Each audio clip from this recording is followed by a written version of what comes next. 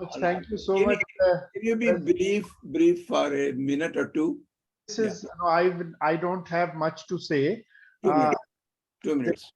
It is literature, and I am no expert on this topic. My worry is just in few lines. I can say that I think the subcontinent, we as a society and a civilization, still have not found a way to come to terms with what happened in 1947. No, I'm not talking of independence, I'm talking of partition and the violence that followed. So the political actors are often blamed. British, are commonly blamed, and depending on the political persuasion, some people will blame Jinnah, other people will blame Congress and Nehru and so on. But the society is not coming to terms with what happened, in the sense that blaming the political actors, the blame might be correct, but still blaming the political actors is an easy way out for us as a society and civilization. So that is a kind of disappointment or discomfort I have. And literature, I am not very familiar with the literature that has been written around it, but I feel that all the references that were made and the way it was discussed, I am still looking for the kind of grappling with ourselves that the British and the Congress Party and League, none of those three were actively organizing the violence. And yet violence is spread, especially in Punjab and Bengal, but also in UP at that time. So where was that dividing line? I always bring this, that fault line hidden in ourselves. And at the level of literature, if you bring out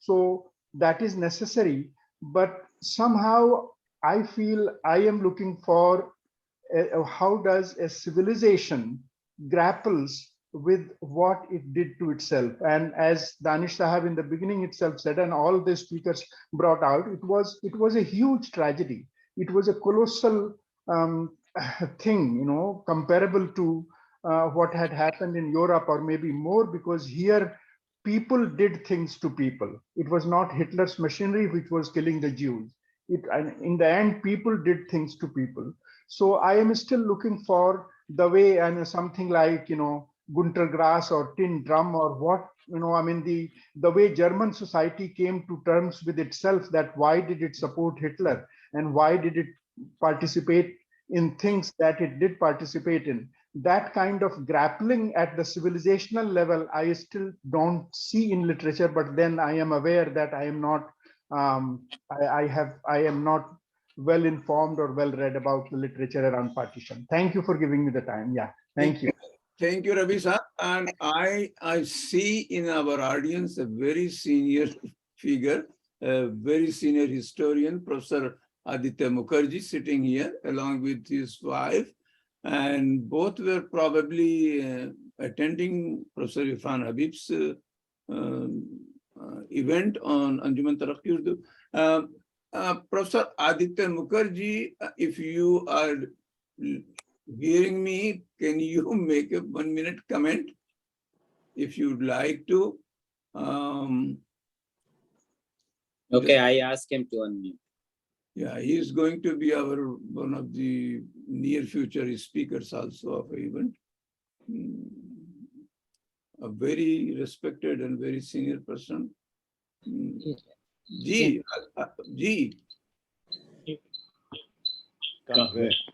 Ji, hello. Yes. Go ahead. Sorry, can you hear me? Yes, we can hear you. I can just say that I'm so impressed by your consistent effort. I'm not asking for myself, for the event. No. What needs to be done? And without bothering about you know, how many people are listening or not, whatever. I think I'm so proud of the whole effort that is being made, and I think it is these drops in the ocean Aditya Saab, will you bring are about some change in the future. Thank you very much for this. Of course, and as far as today's event, I learned a lot. I learned so much, and I mean, I'm really grateful for each one of you. You know, it was a learning experience. Thank you very much. Thank you. Okay, Razi Bhai, back to you. Raji Sahab, Professor Aditya Mukherjee is going to speak tomorrow. I'm very proud to say that on our platform, Democracy Dialogue. Yes, I should forward that to our net also, and he is going to be our guest on when is that? 10th September. 10th September. Yeah. Ravi Saab, you do so many things you cannot remember the date. No. Sorry, I was communicating with you. I just got into 17 versus 10. Yeah, I pushed that whole thing. Thank you very much for agreeing to that. And yeah, we can hear twice, you know, tomorrow and then on 10th. Thank you very much, everyone. I think it's okay. That concludes the session. Thank you, everyone, for attending. Thank you. Thank you. Thank you. And then we